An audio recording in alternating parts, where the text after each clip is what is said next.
Hello, welcome to Converging Dialogues. This is Xavier Bonilla. On this episode, I'm talking with Charles Freeman.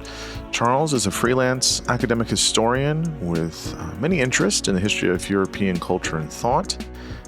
He is the author of many books on ancient Egypt, Greece, Rome, civilizations of the ancient Mediterranean. He is the author of The Closing of the Western Mind, and he is the author of the new book, The Reopening of the Western Mind, The Resurgence of Intellectual Life from the End of Antiquity to the Dawn of the Enlightenment. I have to say, it's a marvelous book. It has much rich data in it. It's a beautiful book as well. It's printed on some really nice pages that have really good color photographs in there, which really, when you're reading a lot of history and dates and facts and stuff that maybe we don't read all the time, it's really actually a nice accompaniment. We start by talking about how this new book, The Reopening of the Western Mind, is a type of sequel to his previous book, The Closing of the Western Mind. As I think I make the joke in the conversation, we had the closing and we got the reopening. And so Charles is there to walk us through both of that. We talk about the preservation of text after the fall of the Roman Empire, something that, at least for me, I haven't thought about much about, and how that was really important. And he spent some time in the book, and we talk about that. We talk about Charlemagne and his interaction with the church and various popes. We talk about the importance of Augustine and Western thought. We talk about, of course, the Great Schism of 1054. We talk about the Age of Reason in the Middle Ages, the impact of Muslim scholars before the Middle Ages, the importance of Thomas Aquinas and him incorporating Greek philosophy into theology. He's very momentous in that aspect. We talk about the move towards humanism and what that means, and along with the importance of Petrarch. We talk about the Plato Renaissance, how after the Middle Ages there was this push to reintroduce Plato and many of the Greeks into Western thought, and how this was also incorporated into Christianity. We talk about the impact of colonialism and conversion. We discuss the Reformation and the big figures of Calvin and Luther. And overall, we talk about just the reopening of the Western mind that gets us to the Enlightenment, and many other movements in the 17th and 18th centuries. I have to say, Charles is wonderful at explaining a kind of through line and a narrative from big parts of history that we many times neglect or just kind of skip over. Again, unless you're in this field or you're studying this. And he has a really nice way of taking a lot of content and really trying to get at the crux of what's going on. He definitely does in the book, and I think it comes through here in the conversation, which I highly enjoyed. As always, you can find this conversation and all other past and future conversations at my Substack, free Substack, which is convergingdialogues.substack.com. Give me a follow. I'm also on YouTube. You can find me there. You can follow me there, all the appropriate places. And now I bring you Charles Freeman. I'm here with Charles Freeman. Charles, thanks so much for coming on the podcast. I'm quite delighted to have you on here. Well, I'm very pleased in able to talk to you about my book, The Reopening of the Western Mind, which has taken 3 or 4 years to write and is now published in the United States. No, it's a marvelous book. Again, The Reopening of the Western Mind, The Resurgence of Intellectual Life from the End of Antiquity to the Dawn of the Enlightenment. And if I'm not mistaken, this is sort of almost a sequel to one of your previous books, The Closing of the Western Mind. So we had a closing, and now we got a reopening. So maybe just tell us a little bit how you see this book connected to that one, and what made you want to write this current volume. The Roman Empire in the West, in Western Europe, fell in 476 as the final date. And there had been a disintegration of the provinces for instance, Britain, where I'm talking from at the moment, the Roman legions were withdrawn in 409 to 410, and very quickly civilization collapsed completely. And gradually the empire fragmented in the West. In the East, the Byzantine Empire or Byzantine Empire continued until 1453. But we are talking about the West, and there was a complete loss of literacy, of civilization, of trade, of all the features of what we might call civilization. And so it was also at the time when Christianity was becoming an absolute authoritarian regime, really fostered by the emperors. The Emperor Constantine and the Emperor Theodosius, both of them in the 4th century, they established Christianity as the main state religion, and they also integrated a certain amount of doctrine which was considered heretical to dismiss. I mean, for instance, the doctrine of the Trinity was established by Constantine and established by Theodosius, the emperor, in 381. And at that point, the doctrine really became non-negotiable. So that you got a closing of a very rich tradition of Greek philosophical thought and discussion, which the Romans had also adopted. So you do get a closing, and I am beginning to think of, in this book, of the reopening from a very low base of literacy and of civilization, which is why I start in 500. Well, you do a masterful job. I mean, I'll be honest. These things aren't too intimidating for me, but it's a large book. It's about 800 pages, and I have to say, just as a kind of footnote here, at least the final copy I got, it has all of these really nice color photographs throughout the book as you read. So it gives it a nice extra kind of pop to it. It's really, really wonderful, beautifully laid out. And while it's large, I mean, of course, you're talking about many hundreds of years that you cover. You kind of break it up into 5 big parts of the book, and you start as you mentioned with literacy and the preservation of text, which I thought was really fascinating. It was a really fascinating part of the book. Could you explain, I guess, how we were able to have some of these texts, right? As you kind of gave the prelude there was this kind of closing, but how are we at this time around 500 trying to preserve certain texts? And maybe just to note that, this is, 1,000 years before Gutenberg, right? Before we even get the press and all that stuff. So manuscripts and books looked a little bit different. So maybe just set the stage at this point of why this was so important early on to preserve certain texts. Well, you have to remember that most of the texts were on papyrus, which is a plant which comes from along the Nile in Egypt, and you can cut the stalks and unroll them, and then put crossways the strips of papyrus. But it is very, very fragile. In the Egypt itself, in the very dry climate of Egypt, papyrus is preserved, and we still find a lot of papyrus in Egypt in archaeological excavations.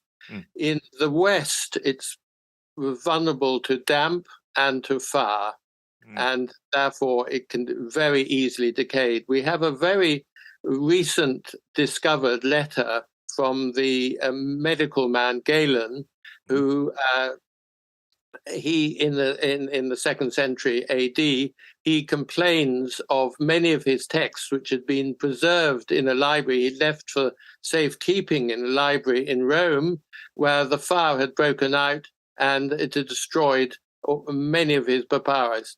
So, of course, with the collapse of the Roman Empire and the collapse of all the administrative background, you then got, of course, a lot of the decay of papyrus.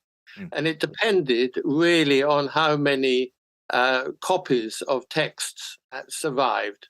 And some of the great texts, for instance, Homer, the Iliad and the Odyssey from the 8th century BC, were all so well known, and they were like the plays of Shakespeare, in the sense that everybody knew them, and so there were lots of copies of them. So they were able to be preserved, and so the copies were found.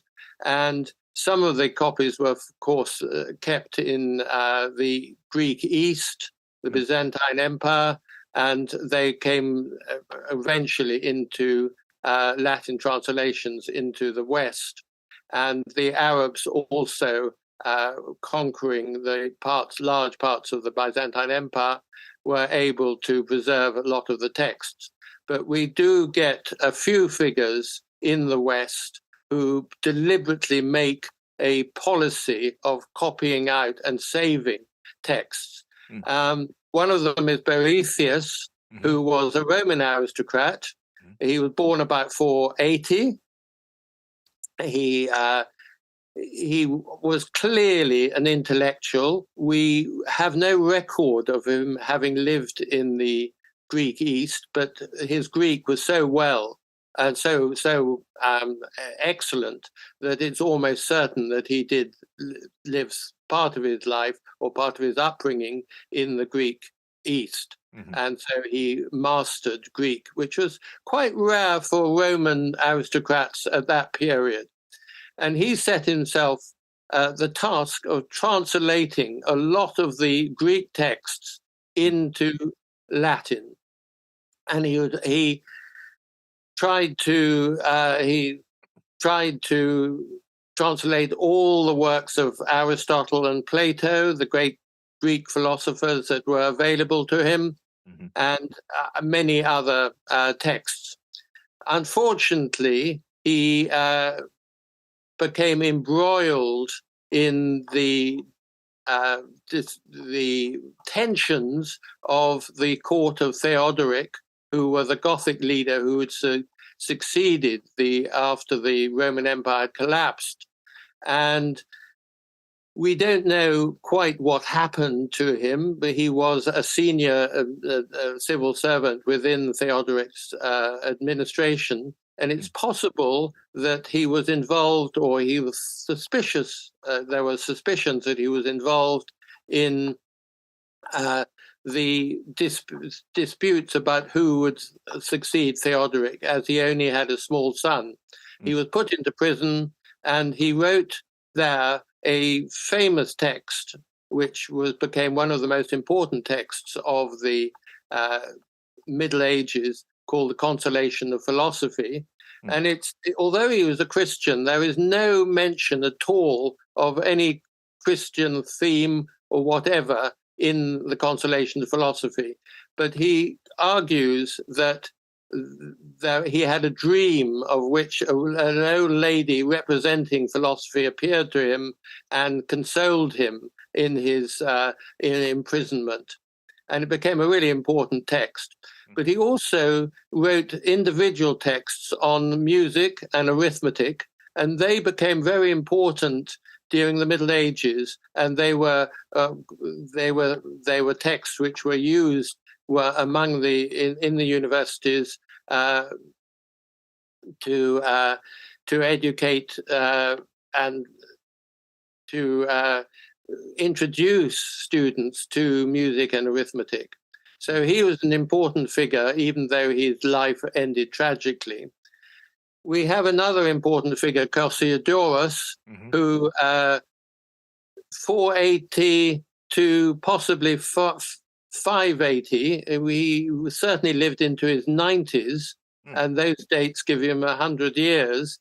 And he founded a library in southern Italy, a vivarium, as it's called, and he gathered together a number of copyists, people who were able to copy out old texts, and he created a very important library there, even though we don't know very much about what happened to the library. So originally, Cassiodorus was considered one of the great saviors of the texts, but in fact, scholarship has shown very little evidence that many of his books survived.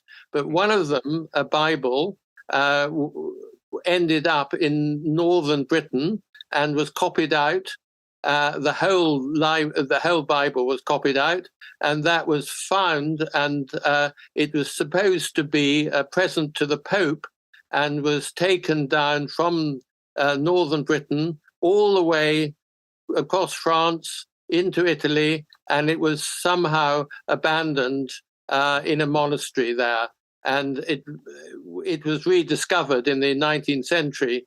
And I have seen it. It was brought into one of the great exhibitions of medieval manuscripts in London 2 or 3 years ago. And it was a vast book. And it took 10 scribes to write. We can find that there are 10 different writings, scripts on it, and it's supposed to have needed 515 calves to be slaughtered in order to make the parchment, which had been replacing papyrus, because it was parchment is the skin of an animal, and in cases of goats or sheep or calves, in this case, and which was which survived compared to papyrus, which had decayed.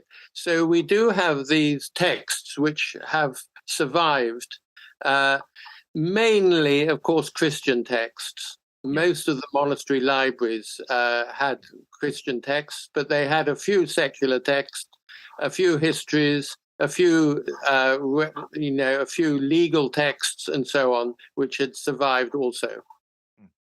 So yeah, I remember reading about these two figures were essential.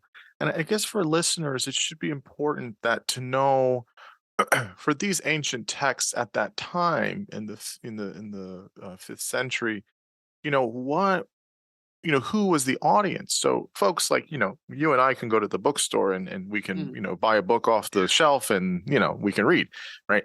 But that wasn't quite the case in 480 AD. So, this was at the time, the preservation of text seems more of an intellectual pursuit, more for the academy, more for things that were going on, or as you said, for more religious types of institutions. But the importance of this is that downstream, as hundreds of years pass, they keep preserving this. Eventually, it does get to folks like yourself or myself, and so there's a kind of downstream effect here. But I guess what was this preserving these texts from these two figures? How this was super important for maintaining understanding of our human history, our anthropology, civilizations, other religious aspects of this, why this was critical for literacy and for just, community and things of that nature. Well, we do have evidence that there was a great sense of loss of literacy. I quote several times in my early chapters Sidonius Apollinaris, who was a Roman aristocrat in the 5th century, 4th and 5th century, and he was complaining. His letters survive, and he was complaining about the collapse of literacy. And he writes to people saying, "Thank goodness you can still write proper Latin, because completely has disappeared." And we have Gregory of Tours in the a French city in the 6th century, saying, "People have asked me to write a history of the Franks, but because nobody else can write, and I'm one of the few people who can still write." And we know that from the history of the Franks, which has survived, that his Latin was already diminishing. He was beginning to make mistakes. And by the 8th century, you do begin to get the collapse of literacy, even among those people who are copying out texts. And so the monasteries did actually keep some of the texts. I think this can be over exaggerated. I mean, in some cases you have people who are scholars who argue that the monasteries were responsible for the saving of the texts, and to some extent that is true. But an awful lot of the classical texts did not survive. As I've been saying, the parchment was, you needed an awful lot of sheep, goats, or calves to even compose one Bible. I mean, 515 calves were needed for one Bible. So a monastery had to be very wealthy, and it also needed people who could actually copy out the text by hand, and that took took several years often for a Bible. For instance, a Bible may have needed 10 years in order to compose a Bible. So the amount of the texts that actually survive in monasteries was fairly limited. And by the 8th century, before Charlemagne, and we'll come on to Charlemagne, you could have got complete collapse of literacy and a complete collapse of all remaining texts. Yeah, I mean that's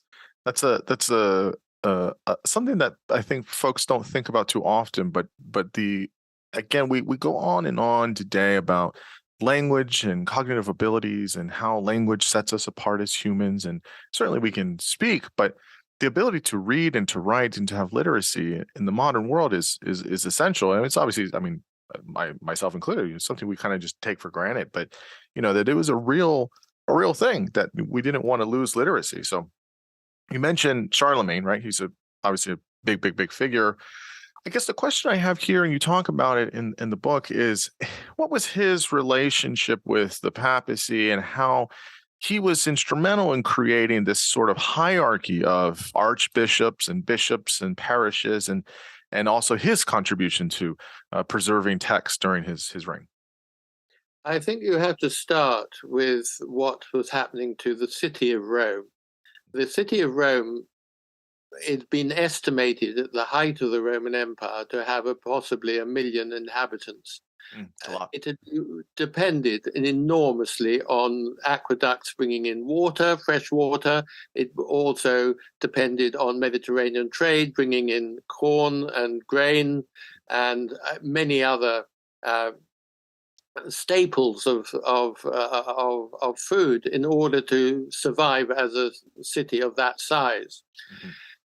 With the collapse of the empire in the West, the Rome really completely disintegrated. In the 6th century, the wars from the Byzantine East, in an attempt to reconquer the West, were pretty well disastrous in Italy itself. And at that time, the Goths, who were the tribal Goths who were occupying much of Italy, cut the aqueducts into Rome.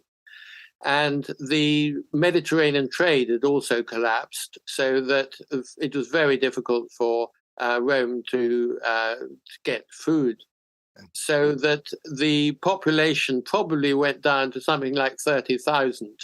And from 1 million, it also, Rome itself was very subject to disease. In the low-lying areas around the river Tiber, malaria took over, and therefore Rome was an entity in the sense of city life.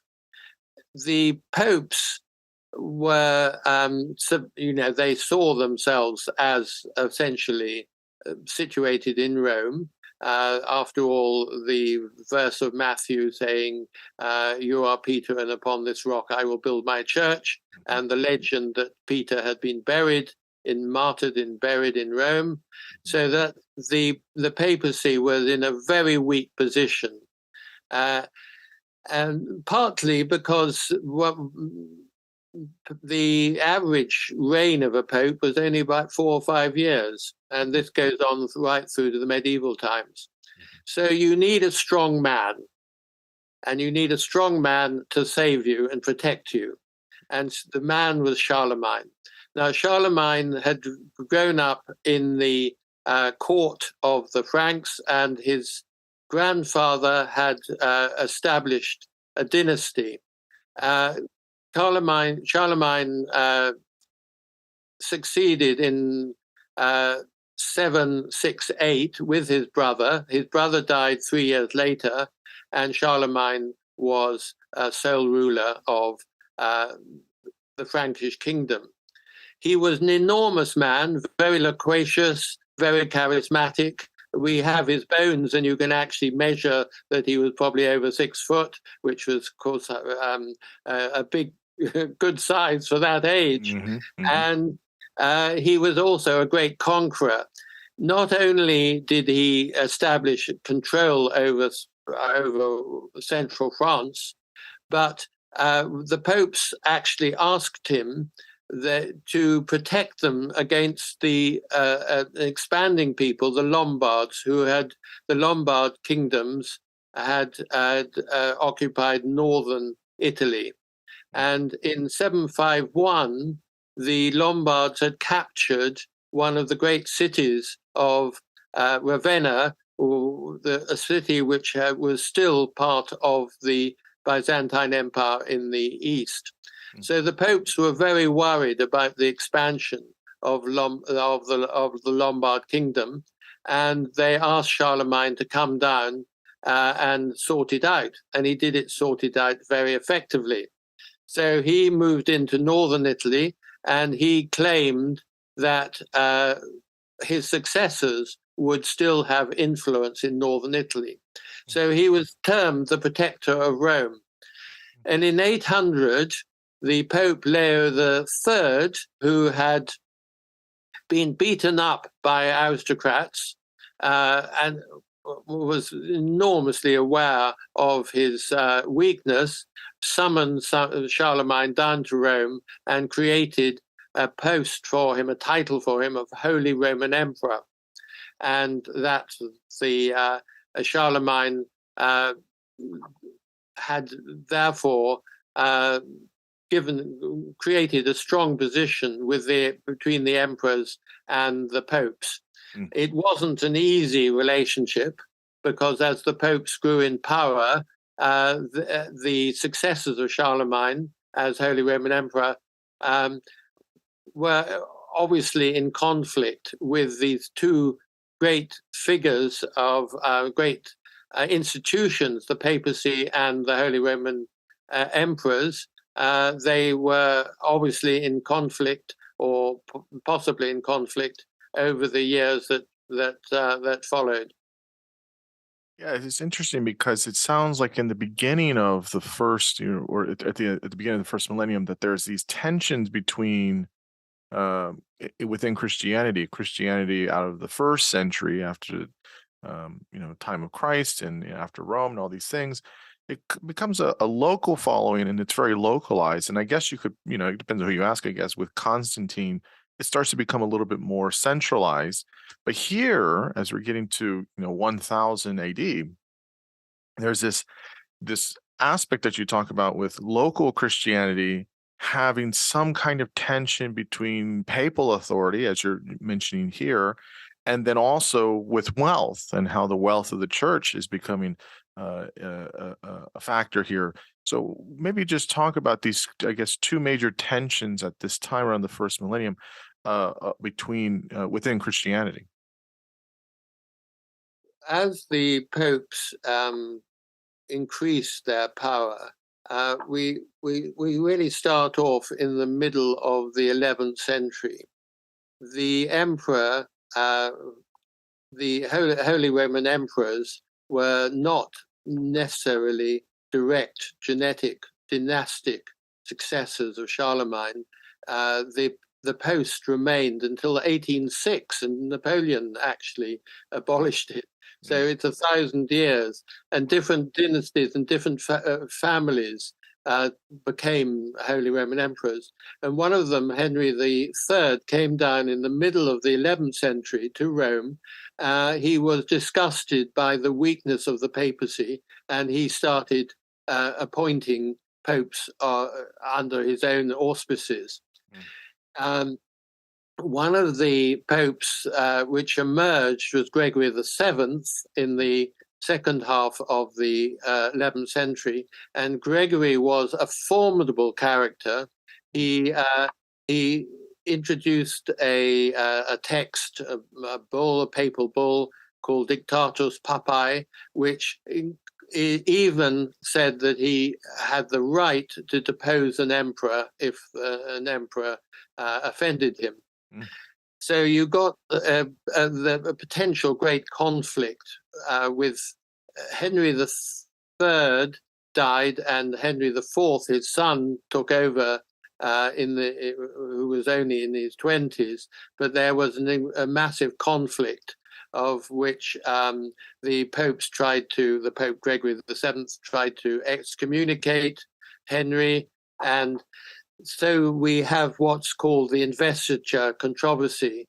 Who had the right to appoint bishops and clergy and so on? And it was finally resolved in 1122 with the Concordat of Worms, which set out what each figure could do when there was an important bishopric to settle. If you had a German Holy Roman Emperor and he needed a top man to be his leading bishop, he obviously had to have some kind of power to actually decide who he would appoint. But the popes also insisted that they had to give recognition to that bishop. So there was a concordat which eventually settled the investiture controversy.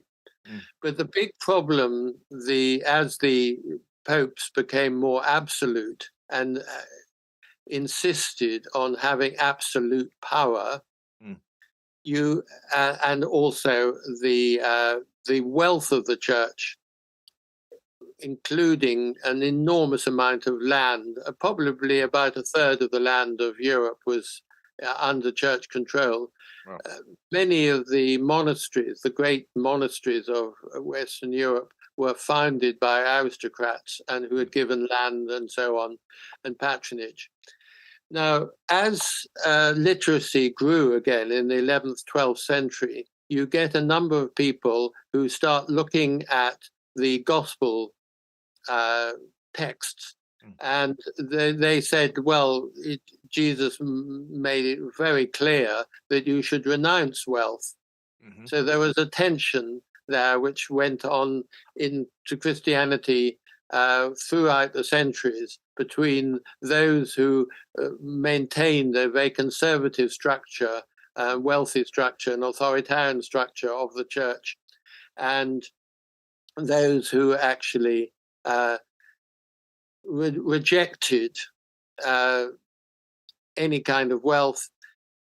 Sometimes it was sorted out very well. For instance, Francis of Assisi, who is a well-known figure, he renounced total wealth. There was even a story that one point he threw off all his clothes in public to show that he had really renounced wealth. He came down to the Pope Innocent III, and he said, look, the church is in decay. It's corrupt. It's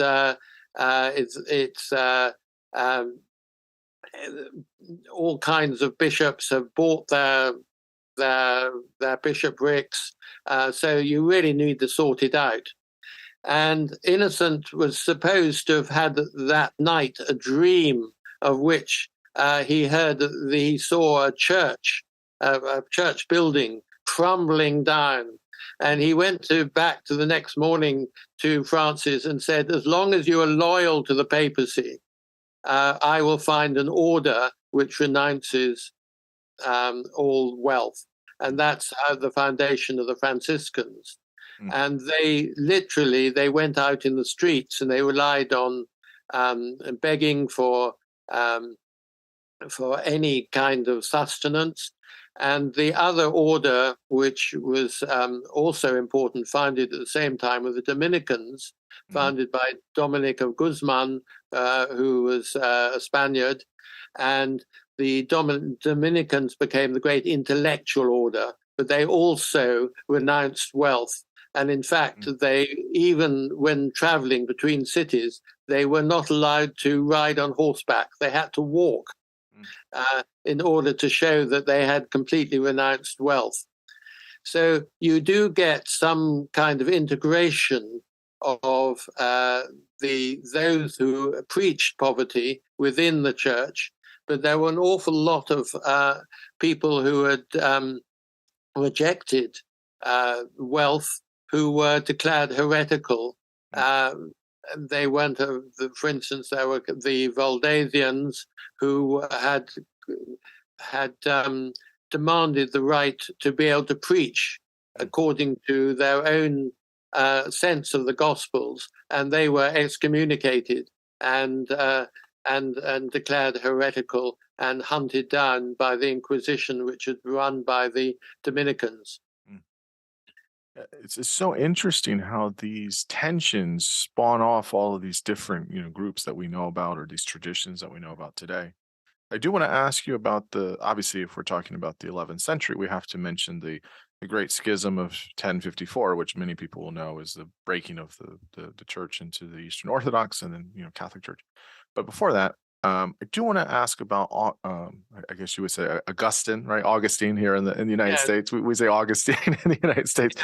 I mean, he's a absolutely tremendous figure in early Christianity, very, very impactful for many theologians. But I guess for the purposes of what you're doing in the book, just describe why he was so important for pushing forward certain ideas, certain doctrines, if you will, certain structures, and how big of his impact had this kind of ripple effect throughout thinking about various ideas for centuries to come. Right, Augustine. We'll adopt American pronunciation. He was, of course, still living within the existing empire. He died in 430, and the same date, in North Africa, where he was Bishop of Hippo, in a city in North Africa, the Vandals took over. Really, they were beating at the walls of Hippo as he was dying. So he's right at the end of the Roman Empire, but his whole life is within the Western Empire. By this time, the very few of the Roman aristocrats are with those traditional education that Augustine had spoke Greek. So they were alienated from the very rich tradition of Greek philosophy and Greek theology. So he didn't really know about a lot of the debates which had happened in the theological world of the Greek East. It's I quote an extraordinary statement that he said, I can't find any texts in Latin on the Trinity. Now, the Trinity had been established in 381 before Augustine had even been converted. Before he'd even become a Christian. So it was quite extraordinary that how isolated the Western Europe European theologians were from the Greek East. So he really was a brilliant mind who worked things out for himself. He was really a bit of a pessimist. He certainly had an idea of the sinfulness of humanity. And it's also important to remember that when he went back to, after his conversion in Milan, in northern Italy, he went back to his native North Africa, where he was prevailed upon to become a bishop of this little town Hippo on the coast. He was a minority because there was a much more austere, intransigent group of Christians called the Donatists, after Donatus, their original one of their bishops. And at the time of the persecutions and Diocletian, which are in the early 300s, the Donatists had refused to give in to the persecutors and had maintained a very strong tradition that they had been martyrs, that they had kept the faith. And Augustine represented a much broader church, probably a broader Catholic church, and there was a conflict between those who, the Donatists, who were rurally based, very austere, and the church represented by Augustine. So he was always in a minority church within North Africa, and one of the reasons that he is important is that he established a theory that those who attempted to produce a completely austere church should be. They had convinced so many of their followers away from the true church that there was the right of persecution of the Donatist elite. And so that's one element that he brought into Christianity, the right of persecution. He also brought in the idea of original sin, which was that Adam and Eve had committed the sin in the Garden of Eden, and they'd been expelled. And every single human being who has descended from Adam and Eve carried that sin with them. And if you were burdened with that sin, not only were you orientated towards committing evil, but also you would go to hell if God had not offered his grace to you. And one of the most important elements of Augustine's theology was that it was completely up to God to offer grace to an individual, although it might be helped by receiving the sacraments of the Catholic Church. If not, you were condemned to hellfire forever. And so this was quite an important orientation, let's say, of Christianity towards a more pessimistic idea of the evil of humanity, the natural evil of humanity, which was not, which was so intrinsic to human beings. Now, you could also have had a theology of that most people have some kind of goodness in them, but Augustine would not recognize that. Now, why was he important?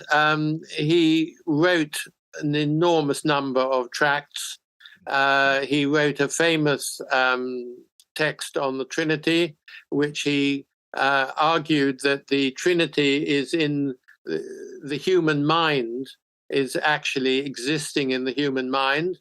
And therefore, if you reflected deeply on your faith, you would recognize the Trinity. He also had this idea that God was hovering over you. And he, in his Confessions, his most famous book, the autobiography, which is one of the first great Western psychological autobiographies, he talks of God sort of waiting for you. Even, he had a long period before he was converted. He dabbled in many kinds of philosophies before he converted to Christianity, and he had this idea of God hovering around above you and was waiting for you to recognize him. And that's also an important element of Augustine thinking. But what's most important for him was that there was no other theologian until Anselm in the early 11th century who was of such a stature as Augustine. And so he had 600 years really to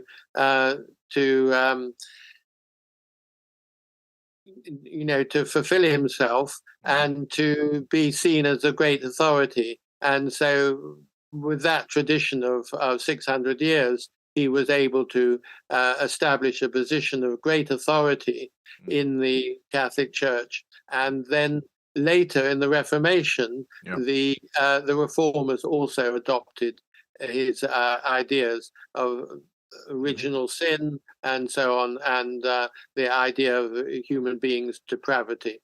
Yeah, and for many still Christians today, I mean, that's still a kind of doctrinal kind of element. I mean, so it's incredible how people are still believing a lot of his systems and structures that he put in place. Again, it's an understatement to say he's influential. I want to move into more of the 11th and 12th centuries, and so before we jump into some of the themes there, just give us whatever. I mean, obviously it's a big thing. Bunch has been written on it, but the Great Schism of 1054 is tremendous. And as you were talking about this kind of local Christianity, some of the tensions with the wealth of the church and power and things like that, there seems to be more and more of these kind of these tensions kind of come to a head. Just what was the biggest thing for you in your mind as we look at the kind of the intellectual mind or that space? How consequential was the schism in 1054? Well, obviously we are talking about two linguistic cultures, a Latin West and a Greek speaking East. And so there was also inevitably an enormous cultural gap between the two.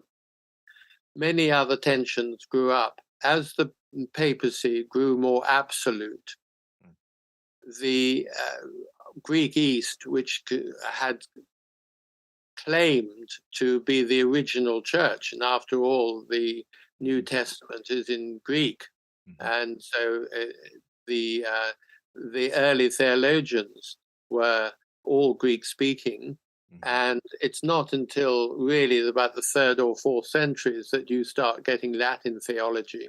So there was a resentment from the Greeks about the growth of the papacy, and particularly the fact that the papacy claimed absolute power over all Christians. The Greek East had a number of councils, mainly supervised by emperors, in which they had established the main doctrines of Christianity: Nicaea 325, Council of Constantinople 381, and the Greek East had the tradition that the councils of bishops should actually define doctrine. So there was a tension there. Augustine also made a very important division when he declared his own conception of the Trinity. He argued that the filioque, the Spirit would also descend from the Son as well as God, and the Greek East had decided that filioque, also the Son, was heretical. They had declared that well before Augustine had added this idea of the Spirit coming from the Son as well as God, and the Charlemagne and other popes had declared the filioque as acceptable, and that was it sounds extraordinary that it was a single word had created an enormously important division, theological division between East and West. Now, the Pope Leo, I think it was, in 1054, in his last move before he died, he decided to excommunicate the Greek East, and he sent a papal bull with a cardinal into Constantinople and thrust it onto the great altar of Santa Sophia, the great church in Constantinople, and excommunicated the Greek East for all these divisions. And it's never been solved. The two churches have never resolved themselves. There was an attempt in 1439 in Florence, when the Easterners came to the city of Florence to try and discuss some kind of reconciliation, and it looked like there was a temporary reconciliation, but it collapsed very quickly. And so the Greek East and the Greek Orthodox Church and the Russian Orthodox Church are still separated from the Catholic Church in Western Europe. It's interesting. I mean, every now and then you'll hear, maybe a slow news day or something, but people will say like, well, maybe there's a chance they'll kind of unify again or whatever it is. You'll see these articles pop up every now and then. It is pretty spectacular that we have literally had over 2,000 years now, or I guess or just about it's or excuse me, 1,000 years. Excuse me, 1,000 years of this kind of thing. It's remarkable. So in the Middle Ages, between this part in the book, 1000 AD and 1250, you're talking about the Middle Ages as the age of reason, and in this part you talk about some cities and Justinian law, the Codex and Digest, but you also talk about universities and education for the elite becoming important. You mentioned Islamic schools in Baghdad, Cairo, before the medieval universities. I guess, what was the impact of maybe some of the Islamic schools, but then also the impact on just universities developing, of course, for the elite initially, but how was that really important, for some of the universities that we have today, and how this whole a period was this kind of burst of reason in this kind of age of reason? I think you've got to go back to the Arab conquests of the 7th and 8th centuries. Mm-hmm. The Arabs had an extraordinary expansion across North Africa into Spain, taking over Egypt and what is now the Middle East. And they established a very strong civilization, Islamic civilization. And one of the most important elements of it was a great emphasis on learning, and they adopted many of the original Greek texts. And this is why we have many of the greatest of the Greek texts have been come from the Arabs. Now, they were great champions of learning, and places like Cordoba in Spain and Baghdad formed obviously centers of learning, and we certainly find that things like mathematics, the adulation of Aristotle, and the astronomy becomes really important in these learning communities. We also know that they have vast libraries. Compared to the libraries in the Western Europe, in the monasteries, vast libraries, and so there is a great tradition of learning. Whether it actually influenced the growth of Western universities is unclear. I have seen it argued, and I do actually give a reference in my book to the scholar who has argued it. But certainly, many of as the universities grew in Western Europe, many of the texts and the philosophizing of the Arabs, like Avicenna, Averroes, came into Western learning, and so we certainly do have an enormous number of texts and a great emphasis on the contribution of the Arabs. I was in Vienna, and I was taking a tour there, and I went around the big art gallery in Vienna, and I'd seen a picture. I saw a picture there, which I had never seen before, by the artist Giorgione, who very few of his paintings survive. And I reproduce it in the reopening of the Western Mind, because it shows a Greek philosopher, in front of him an Arab figure, and then in front of him a Western figure. And that was a recognition of the to the West of the contribution of the importance of Arabic learning.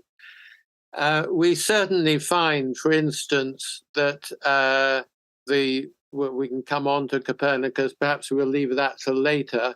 Copernicus, of course, with his Earth-centered universe, with his solar system rather than an Earth-centered universe, was obviously a crucial figure in the reopening of the Western mind, and we'll come on to that. But certainly, the Arabs had criticized the idea of an Earth-centered universe well before Copernicus, and it's even suggested that Copernicus actually copied some of the Arabic texts rather than be a brilliant intellect of his own.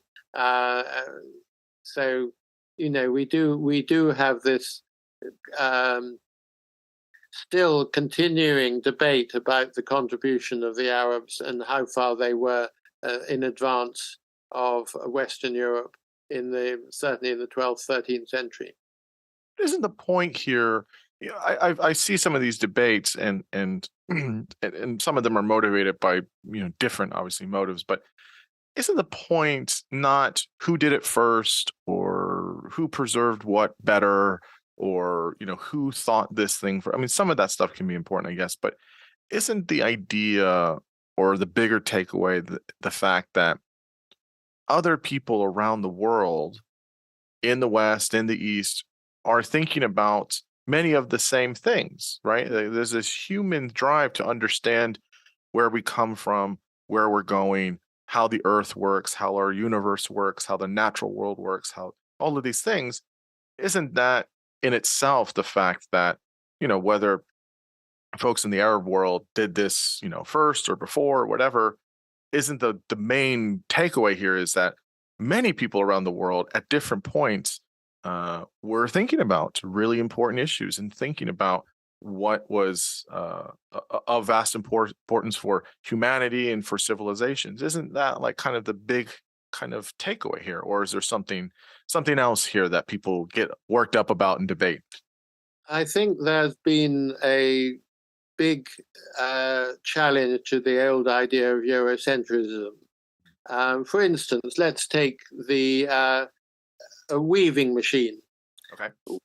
About 1000 AD, a new weaving machine came into a treadle mill where you wove with your feet as well as your hands. Mm-hmm. And it revolutionized the whole process of weaving, and probably 3 times as fast. Now we can trace it back to China. Several hundred years before, the Chinese had invented the treadle mill, and it gradually infiltrated across Asia into Europe. Mm-hmm. So we do have a lot of those contributions that do seem to come from the Far East. There are, of course, a lot of ideas. For instance, printing. We seem to think that the Chinese invented some form of printing early on. It came through the Arab world, but the Arab world, you had the complexity of the writing made it impossible for the number of different shapes of writing to be actually produced economically. And so one of the reasons why the Arabic world didn't develop printing was because they simply had too many different symbols compared to what we have in Europe. And so it was quite, the emphasis was obviously, the incentive was to have some kind of printing version, because you could, once you had set a form of letters, you could print out hundreds, obviously, as we know now, hundreds of examples of the same text, which completely destroyed the old idea of copying, which had to be done by hand.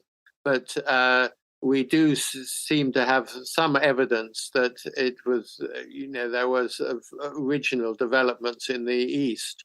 But the Arabs were not able to exploit them simply because they had too many symbols.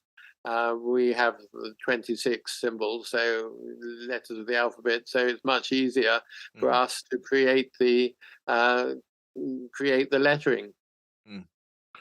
It's very interesting how these debates keep going on, and I think it's a healthy debate. If people are trying to really understand more about more of our accuracy of our history and our civilization. I want to jump to Aquinas. So obviously he's another huge figure in Western thought. What for you is the big takeaway for Aquinas for influencing intellectual thought? And how much, you're talking about in the book, how much do we feel the influence of Aristotle was for Aquinas, and how he kind of had these two systems of philosophy? So just talk about the influence of Aristotle, and then Aquinas' contributions for intellectual thought at the time. Well, in the closing of The Western Mind, my first book, which came out about 20 years ago now, I look at the denigration, really, of the empiricism and materialism of Aristotle. He was the philosopher who looked at the natural world, who looked at animals and plants, and he also created a great system of logic and the way that you approached philosophical problems.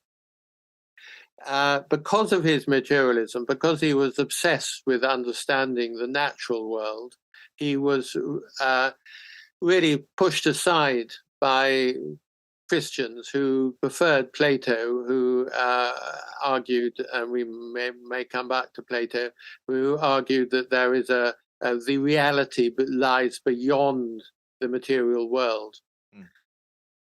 But Aristotle was championed by the Arab philosophers. They liked his approach to the natural world. They also appreciated his use of logic and reason. And he said that the greatest achievement of human beings is reason. And you cannot flourish as a human being unless you use reason.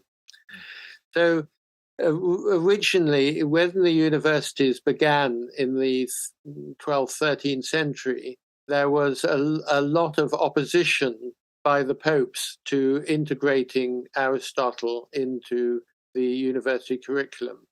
But by the 1250s, Aristotle, many of his works have become incorporated in the curriculum.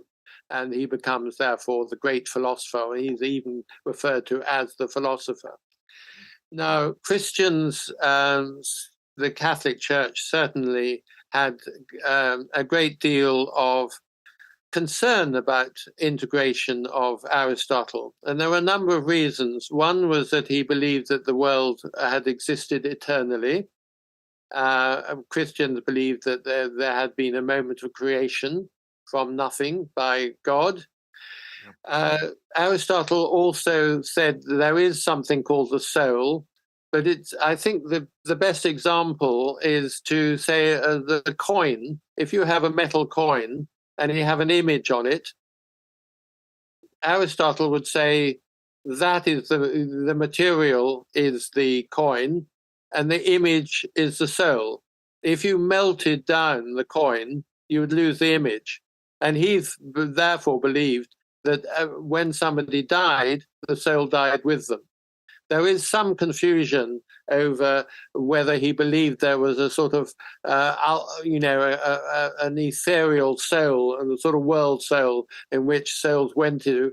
But certainly he did not believe in an afterlife as an individual. And of course, Christians did believe it's an essential element of Christianity to believe that there was the soul existed and was either celebrated in heaven or burned in hell. Mm-hmm. So there was a lot of problems of integrating Aristotle within Christianity. Mm. Now, Thomas Aquinas was obviously a brilliant intellect. He came from a noble family in southern Italy, and he'd been brought up, he'd been educated at the great Benedictine monastery of Monte Cassino, and it was assumed by his family that he would, if he wanted to be a monk, he would go to one of the top sort of elite, sort of the Harvards of Christianity. You have Monte Cassino had a very great reputation for being copying out manuscripts and then creating a great library. But he decided that he would reject everything and become a Dominican. And he was mentored by a very fascinating figure who's just had another biography around Albert the Great, who was one of the Dominican masters who had been fascinated by the natural world. And he argued, Albert the Great argued that the natural world is observation and experimentation. The theological world is revelation and faith. The two ultimately would meet. In other words, the world would, the material world fitted with the theological world. We don't know quite how much Albert passed on to Thomas Aquinas, but Thomas Aquinas got fascinated by Aristotle, and we find that in his early works, he gives a number of quotations from Augustine, but he also gives a lot of quotations from Aristotle. And he in a sense, he fudges it a bit by sort of claiming that really Aristotle wasn't perhaps completely unchristian, and you could sort of manipulate Aristotle's text to fit in with Christianity. So he did integrate in the great Summa Theologia, which was his great work, which was supposed to be a training manual for other Dominicans. He integrates the two, and at first there is a lot of opposition, particularly from the Franciscans. The Franciscans and the Dominicans were actually rivals for each other. And it took 50 years before the Pope accepted that Thomas was even received into heaven and therefore was made a saint. Obviously, over time, Thomas Aquinas has been seen as the great intellectual who was able to open Christianity to other traditions of philosophy. Mm-hmm. And that is he's seen still as one of the great intellectuals of the Catholic Church as a result of that. Mm-hmm. And so that is what he was able, what he was able to do was to integrate a pagan philosophy with Christianity, and therefore bring in all the elements of the brilliance of Aristotle's mind into Christianity, and rather than conflicting with Christianity. So that's his achievement. Yeah, no, that's very nicely put. I think that's, sometimes people can forget, when they've heard this or learned this or whatever, that just how essential that kind of merging was.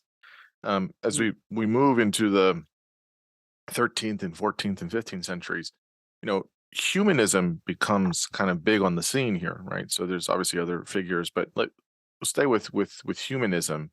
How much do you see Cicero's influence here? How do you see, Petrarch, the father of humanism?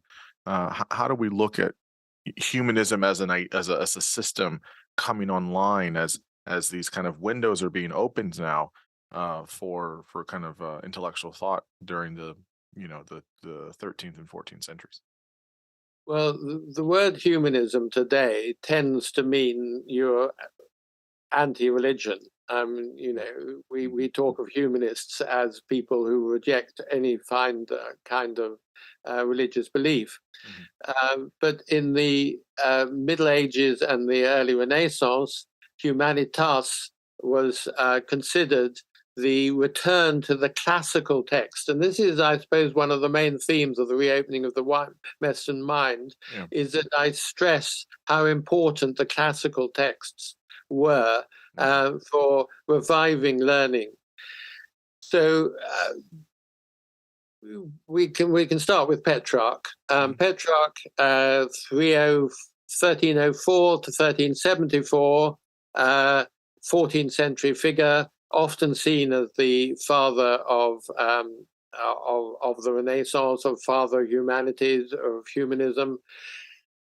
He had been brought up by his father to enjoy the original Latin texts. He was a member of the church. He actually served in the papal administration in Avignon, where the popes had moved from Rome, the Avignon succession of when the popes had settled in Avignon. He was very critical of the wealth of the church. He loved the original texts of the classical authors, and he went round searching in monastic libraries for any kind of original text. And one of his great discoveries was a text of Cicero, the 1st century BC Roman orator and statesman and philosopher.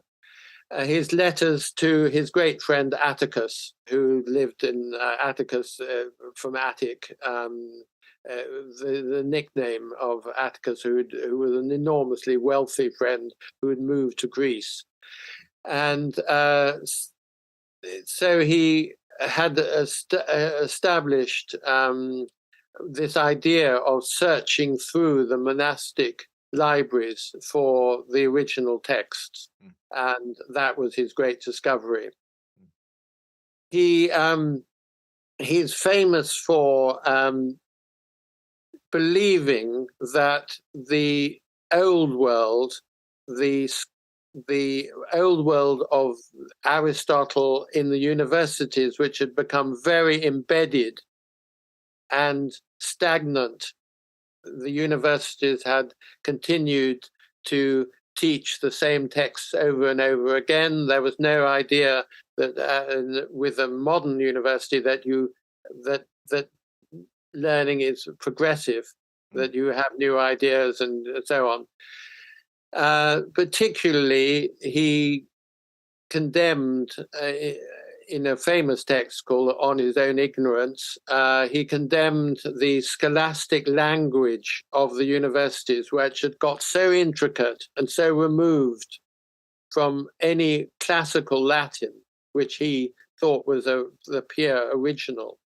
He talked about the period before his own life as the Dark Ages, and this is where you get the theme of the Dark Ages. It's a very contested term by historians at the moment because scholars are arguing that it was perhaps the Dark Ages were not so dark after all, and it's rather denigrating to call them that. He believed that you had to go back to the classics, that Cicero became the key figure because Ciceronian prose was considered the elite form of pure Latin. Cicero had come to power as an orator. Unlike most of his fellow Romans in the Roman Republic in the 1st century BC, who had come to power through winning victories. Cicero was a brilliant orator. He had traveled to Greece and had spent, I think, a couple of years there learning how the Greeks spoke. And so he knew Greek perfectly, unlike many of the later Roman aristocrats. He played an important part in political life. He was a consul at one point, but he was eventually assassinated. But in his in the turmoil following the assassination of Caesar, he died in 43 BC. But in the years in his old age, before his assassination, he had written a number of works of philosophy, translating and using Greek philosophers in his own texts. And therefore, he was an enormously important influence because he wrote such good, pure Latin. I've even, in the 1960s, I met somebody who was studying Latin at what we call A-level, the final years of schools, and she was saying that I was taught to write Latin not using any word that Cicero had not used himself. Wow. And that's even in the 1960s. Wow. So the tradition of Cicero being the father of pure Latin persisted even into the 20th century. Petrarch, because he had initiated such a enthusiasm for Latin texts, has been called the father of humanism. But in the 15th century, you do get an enormous expansion of intellectual thought. Petrarch, I said, was based in Avignon. He later moved to Venice, and he claimed that he was going to leave his entire library to the Venetians, but he was insulted by some young people who he considered insulting behavior, and he stomped off with his library, and he died in central Italy. Now, the real movement of humanism rarely transfers to Florence. You have a chancellor, Salutati, in the end of the 14th century, who decides that humanism is so important that you really have to not only know Latin, but you have to know Greek. And he brought over a Greek scholar called Chrysophoras, who brought several Greek texts with him, and he started educating the intellectual elite of Florence in Greek texts as well. And some of them were able to translate some of the Greek texts into pure Latin for the first time. Translations had happened before that in the 12th, 13th century from the Greek, but they had been very, very rudimentary and clumsy translations. And in the 15th century, you get people like Leonardo Bruni, Lorenzo Valla, who are the great figures who are translating the Greek texts into elegant Latin. And so you got an enormously wide variety of classical texts which were available, and they infiltrated into things like politics, for instance, the Roman Republic, which had been overthrown by the emperors from the Roman Republic. Many of the cities of northern Italy were republics, and they had great republican traditions, and therefore those texts of the classical world were enormously important to them.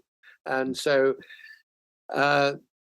you get history comes back because the great Greek historians, Thucydides, Herodotus, and many others, influence the growth of history, so that you get, for instance, the histories of Leonardo Bruni's famous 12-volume history of Florence, where he begins to criticize some of the legends. He's beginning to bring rational thought into the writing of history. And it's remarkable, in his lovely Renaissance tomb in Florence, he is buried with the last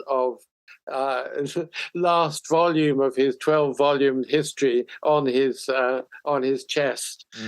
Might we all be buried with someone, one of our works on our chest? But I think to expect a marble effigy of oneself is a bit pricey. It's quite funny. But this came really important. The rediscovery of the classical texts were so influential, and you get the rediscovery of Plato, for instance, at the end. That was my next point here, is that as you get reintroduced to all these classical texts, you had mentioned it a bit ago, that Plato became more in vogue again, right, if you will, and people were having this kind of resurgence in Western thought. Obviously, these texts were important here, but why Plato? There was some with Aristotle, as we mentioned, with Aquinas, but why Plato was becoming also more, re-examined again in this period? In my Clothing of the Western Mind, I argue that Plato's philosophy was integrated within Christianity, in the sense that Plato argued that the immaterial world, the world that you can access through reason thought, is more important than the material world, which is always changing and is corrupt and in decay. And So Plato really becomes integrated into Christian theology, and therefore his original texts are forgotten, almost completely forgotten. I mentioned two or three which were known before the 15th century. One of the most important breakthroughs comes in 1439 in Florence with that council of the Eastern Church and the Western Church. One of the scholars who comes over is a chap called Plethon, and he is a great Platonist, and even to the extent that some people thought he was pagan. He wasn't Christian at all because he'd so obsessed with Plato. And he brought over many of the works of Plato, and I'd quote in the reopening the way that he lectured on Plato in Florence when he was over in Florence. The Medici decided that they had copies of all the, I suppose, whether they'd received them from Plethon or not, they had copies of all the Platonic dialogues. And Plato, he took a theme and he often created a figure, a character called Socrates, which may or may not have been the real Socrates, who then has discussions with people and who demolishes their views and creates what Plato's own views are.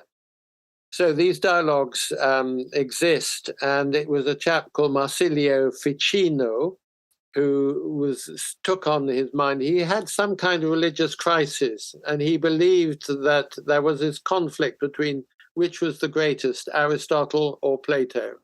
And one of the themes, one of the quotations that was made at the time was that Aristotle is read by more people. Plato is actually the greater one. He may be less, he's more elitist and so on. And Marsilio Ficino just had some kind of religious crisis, it seems to have been, and he decided that Plato was, as Augustine had said, Plato was closer to Christianity, and he decided that he would translate all the dialogues that existed of Plato into Latin, and his translations were well accepted. I mean, they were brilliantly inventive, and they really, until the 19th century, Ficino's translations were still held in great repute by some scholars. So he brought back Plato into the Western tradition. It didn't really become really popular. I mean, you could read Aristotle, particularly on ethics. The Nicomachean ethics were very down to earth, pragmatic. You look at an issue and you don't go to either extreme. But you are prepared to change your mind when a new situation works. It's no point being courageous. Courage is a good thing, but if the chap is armed and you tackle him, that is not a good use of courage. So Aristotle was still really important in many ways, and so Plato was really for the elite, those who were deep into philosophy. So it's not really until the 19th century that you get, for instance, in British universities, you get a real study of Plato, and he comes back as an important figure. And of course, it's been said that any philosophical issue, Plato starts confronting it. And so on. So it was a very important, that's why I gave a whole chapter to it. That was a really important rediscovery of bringing back Plato into the Western tradition, intellectual tradition. So we have this resurgence of kind of Greek thought and kind of having this kind of element in Western thought as we're expanding in the 14th and 15th century. I guess, obviously we could talk about a little bit about the Gutenberg, printing press and how influential that was, but also, what do we think about as we're in the 14th and 15th century about how Christianity was spreading across Europe, but also this kind of surge in exploration, building maps, understanding ourselves in space, and more exploratory around the world? How much of that started to become kind of a central focus for much of Western Europeans? We had, in medieval times, we didn't have an enormous amount of trade. There was trade within the Mediterranean, but going outside the Mediterranean was very risky. Mm. But there was a story of that there were riches in India. It was mainly, of course, going over land. And people didn't even know until the 1490s whether Africa had a you could get around Africa. There was an idea that it might just be a single landmass which went on and on and on. But then you got to India through the Cape of Good Hope. And the Spanish decided, and the Portuguese who were beginning to explore out into the Atlantic, could you actually get to India from the other side? And that's why Columbus went off in 1492. Now, he thought that he had discovered India, and that's why we still talk of native Indians, or traditionally we used to talk of native Indians. And but then there was a sudden extraordinary discovery of that the Americas were an enormous landmass which nobody had believed existed.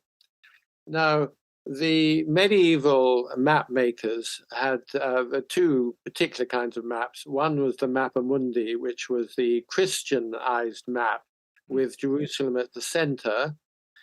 We have a very fine copy of that in Hereford Cathedral in Britain.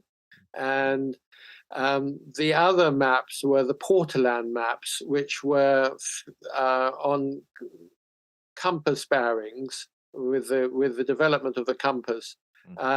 They only managed to you took one point and you decided where the compass point was, and then you went to the next point and you fitted that in. The problem was that as soon as you got into the Atlantic, with the distances between land masses so much larger, a compass map, a Portolan map, would actually spiral you round and end you up in the North Pole. So that wasn't much hope.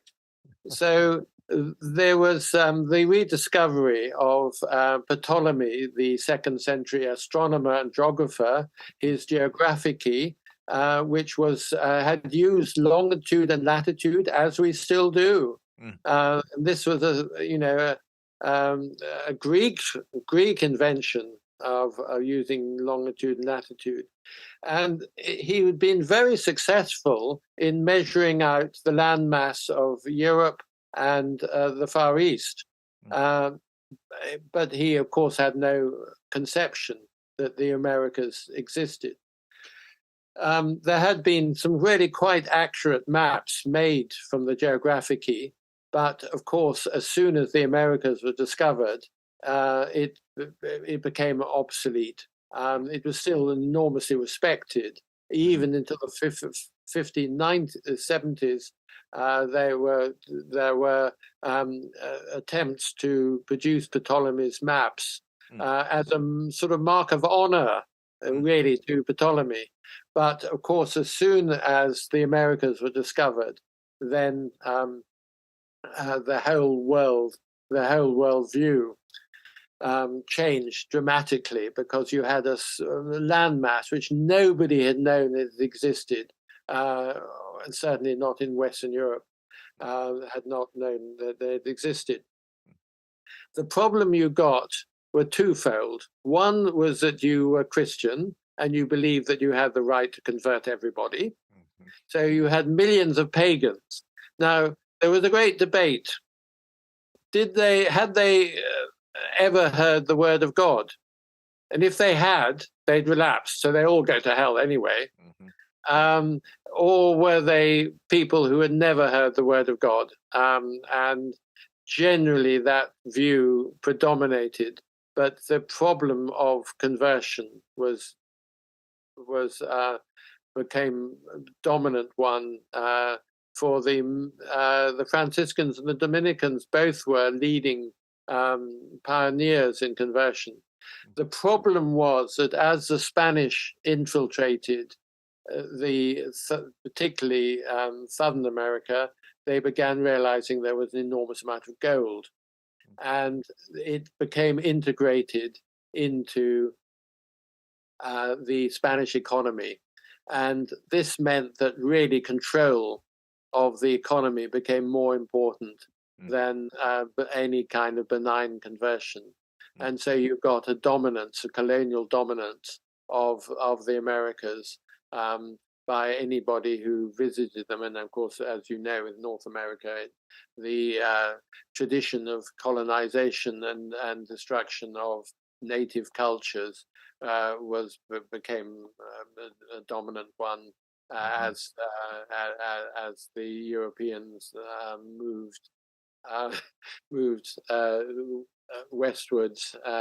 We all know the tragedy of those stories. But this idea that conversion was correct, that this made the Christianity a European elitist, an elitist ideology, really. It also meant that the tradition grew up that these areas were exploitable economically. And so you get, of course, the colonialism as an economic endeavor, and you also get you need to have labor on the sugar plantations of the West Indies, and so you get the slave trade. It was first initiated in the 15th century by the Pope actually saying that it was right to enslave Saracens and pagans in Africa. And it was agreed that the peoples of the native peoples of the Americas were sufficiently advanced for them not to suffer enslavement. So you had to import individuals, and of course that it was both Protestants and Catholics, and Protestants, of course, became with biblical support of the slave trade. And there's a very interesting book by Matthew Taylor. Lots of books came out after I'd written this book, and Matthew Taylor, a book called The Interest, and he relates all the biblical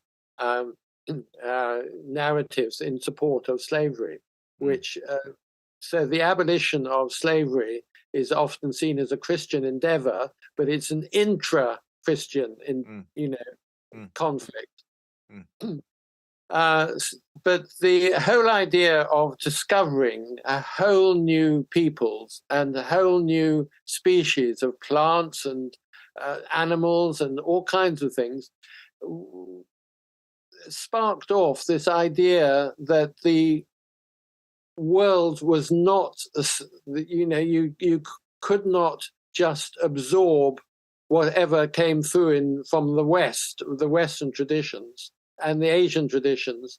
There was a whole new world, and this challenged all kinds of ideas about humanity, about the idea grew up of the noble savage.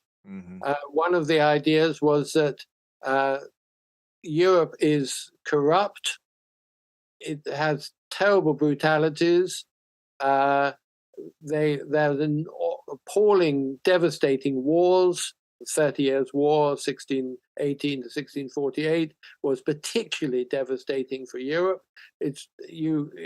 What the descriptions of Germany during the German states during that war are very similar to what we can see the destruction in Ukraine at the moment. Complete devastation.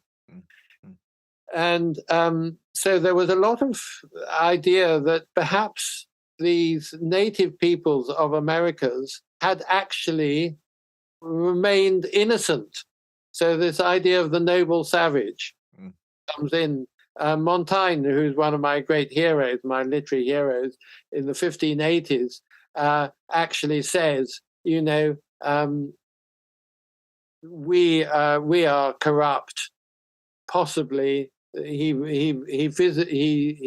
met some people who've been brought over from native people brought over from Americas, and he met them, and he said that perhaps they are the truly civilized, and we have lost civilization. And civilization doesn't mean anything when we are daggers drawn in religious wars and persecutions and so on.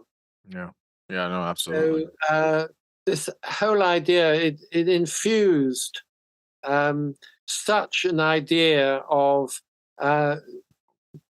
possibilities of that the world isn't centered on Europe. It is, there are so many new traditions and new experiences that we can have by going envisaging the Americas. And it's suggested by some people that started off the revival of scientific thinking because you were presented with so many different species that you had to think creatively about the natural world. Yeah, no, that makes sense. I mean, literally, your concept of the world becomes so much more enlarged that you have to kind of recalibrate how you view it. I want to just touch real quick on obviously the Reformation. It's something that you mentioned in the book. Obviously, it's a huge topic. So many books written on it. There's been books written about Calvin and Luther and all of these things. But in the book, you talk about how that the works of Calvin and Luther and how important they were for the Reformation was complicated and it was complex, and then there's a Counter-Reformation as well. And so I'm just wondering, for your view in terms of this kind of reopening of the Western mind, how was the Reformation and then the works of Calvin and Luther huge in shaping Western thought and civilization? Well, it's a very good question. I mean, the first question is, how were they able to establish themselves? I mean, there's Calvin and Luther, and there's a lesser figure, Zwingli, who's also quite interesting. They did manage to establish themselves. They got secular protection. Calvin went to Geneva, of course, and he took over Geneva. Luther was protected by the local elector of Wittenberg. And so they were able to set out their own theologies. And Luther and Calvin disagreed on many things. I mean, they disagreed particularly about the Eucharist. Yeah. So you do get a number of competing religions, and they are competing, of course, with revived Catholicism. The Counter-Reformation, the Catholic Church sorts out a lot of the abuses and improves education of priests and so on. So you move into a whole series of conflicting religions. Dermot McCulloch, who's a great historian of Christianity in this country, I'm sure he sells very well in America as well. He says that one of the results of the Reformation was 2 centuries of religious warfare. Now, what is very interesting, I think there are 2 points about the Reformation. One is that it is often seen as the return of reason but if you look at Calvin and Luther, both of them were talked of the emotional commitment to Christ and to God. And they talked a great deal about emotional commitment. You still have people who are evangelical churches in the States more than in this country when you are born again, and they are within evangelical Protestant. They're not Catholics. they're evangelical churches. This idea of commitment, emotional commitment to Christ, which many people say is a turning point in your own life. So they were more emotion than reason. They go back to Augustine, and that's, if you were trying to be progressive, you would abandon Augustine. I mean, I'm not saying anything about the fact that he was extraordinarily brilliant. He was a brilliant mind. He was just one mind. And you can see why the Eastern Church said you better have a council of all the bishops rather than one person. But they adopted Augustine, and they had this. Calvin was very keen on predestination, that God knew whether you would be saved or not. And there's nothing much you can do about it because he's already decided. So that is one of the features. I wouldn't argue that the Protestant churches were necessarily addicted to reason, and that's I would I think I challenge one or two conventional ideas there. I think that reason came for very different reasons, with the discovery of the New World and the growth of trade and the growth of science and so on. And there's a whole question of the relationship between Christianity and science, which I give a section to. Now, the other feature of the Protestant churches was that they became nationalistic, so that Lutheranism and Germany and Prussia, particularly the most important state in Germany, are linked together. In this country, Anglicanism, which is the Protestant, is a sort of moderate Protestantism. It's not very extreme.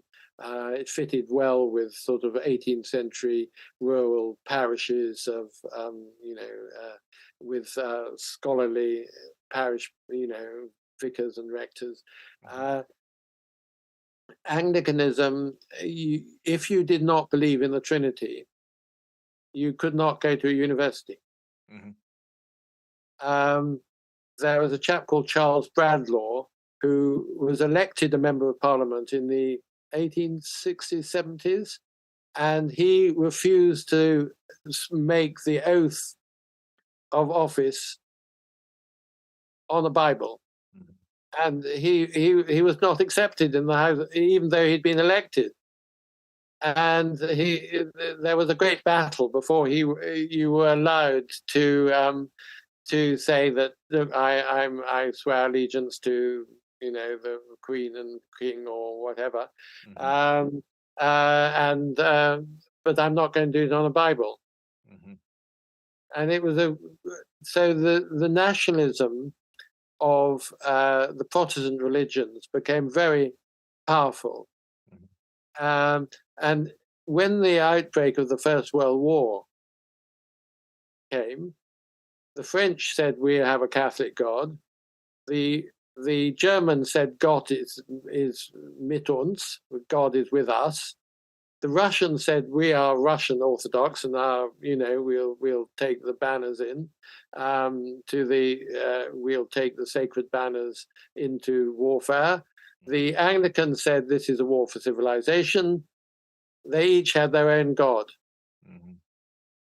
And you do get a split of Christianity, which of course still exists. competing Christianities. So one of the results of the Reformation, one of the influence of the Reformation, is the fragmentation of Christianity and mutually competing Christians, and gradually sensible Puritans, particularly philosophers, sorry, not Puritans, philosophers, in the 17th century, after the devastation of the 30 Years' War, which was a nationalistic and religious war, began to elaborate concept of toleration. It's interesting. So as we've been talking, we've been talking. Many people will say, well, like, there's so much of this on Christianity, right? And of course, much of the so-called West is largely influenced by Christianity. So I guess my my final question here is, and you mentioned it in the I think one of the last few chapters of the book. My question is how influential was Christianity truly on Western thought and the intellectual life during the Enlightenment? Some people give it too much weight, some people maybe not enough. I know you mentioned some of the work, I think, by Tom Holland and even Joe Henrich. I think you mentioned some of, because they talk about the spread of Christianity and how much it was culturally for the the West and Western thought. But yeah, how influential was Christianity on Western thought and intellectual life, just kind of broadly? And what are the true pieces of the reopening of the Western mind? Well, I think if you look through human societies throughout the world, every society evolved some kind of religious belief. And even if Christianity had never happened, there would have been some form of European religion. We do have some idea of what the Romans believed, and we also believe the Celtic peoples after the fall of the Roman Empire had certain concepts, religious concepts, and one of the results is the integration of many of the pagan customs, particularly relating to agriculture, because everybody had to live on the land before the growth of cities and the growth of industry, integrated within Christianity. And the way in which people used Christian symbols. And some of these were obviously very satisfying emotionally to people. And obviously Christianity has had an impact on art, painting, and wonderful cathedrals, wonderful music. Also, Christianity has inspired many, many great acts of charity, communities acting very creatively in spreading education in the so-called colonies, and so on. So Christianity, you cannot deny the influence of Christianity as a force. What you can argue against is that it's very, very difficult to innovate in Christianity. Can you imagine, how many people with new ideas, new progressive ideas, have had enormous battles? I mean, we have in this country, we have the creation of women priests. It was an enormous battle. And I did meet one woman vicar. She was talking about, she was one of the very earliest. And she said that when she was in a procession in the church, one of the men started banging her on the back. There's still a lot of prejudice against women priests, even though they've been well integrated and into the Anglican community. There is also a great battle over their homosexuality, the question of whether you commemorate gay marriages, at the moment, the Archbishop of Canterbury, who is the leader of the Anglican Communion worldwide, has said that you can have a blessing for a gay relationship, and he's been denounced by the African bishops doing that, even going as far. He says, no, we can have a blessing, but we can't actually have a proper marriage. So it's extraordinarily difficult intellectually to actually innovate within Christianity. Yeah. And that was why Thomas Aquinas, I think, deserves, an accolade. I mean, he is a conservative Catholic in many ways, but it was an act of genius to be able to integrate the two, because it's very rare that you do get a process of innovation like that within intellectual Christianity. Now, I'm not saying that there aren't some brilliant Christian minds who have rethought and within the conventional Orthodox Christianity have not given new ideas and new perspectives. There are many, many great intellectuals within Christianity, but it is extraordinarily difficult to keep up to date with society's changes. And there are enormous conflicts and very bitter conflicts, and it is a pity that you were founded by Jesus Christ, who was a man of seems of compassion, but so many of the debates have become accordingly bitter. And there is no way of really resolving how you get Christian doctrine, how you define and justify Christian doctrine, particularly in a changing society. Yeah. Well, the book is called The Reopening of the Western Mind, The Resurgence of Intellectual Life from the End of Antiquity to the Dawn of the Enlightenment. I'm sure this is out everywhere. Where can people find the book, and where can people find you, Charles? You can find me in England. I mean, I live in rural Suffolk. If you go to Amazon, you can find a lot of my previous books, because I've written a lot on these subjects.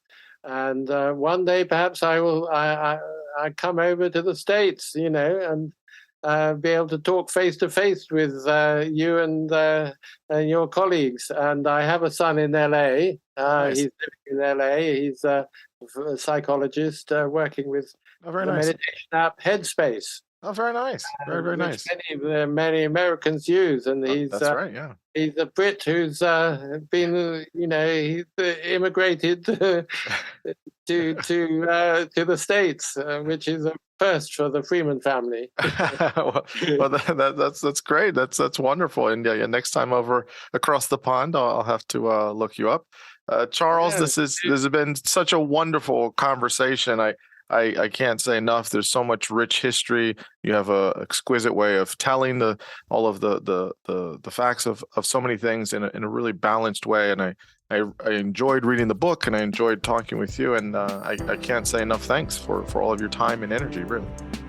Well, it's been a great pleasure. It's always fun to talk about it, but these are very complex issues and very difficult to explain. But we've had a very good, long conversation. Yes. And I'm very thankful to you, Xavier, for introducing it and starting it off and initiating it. Thank you. Thank you so much.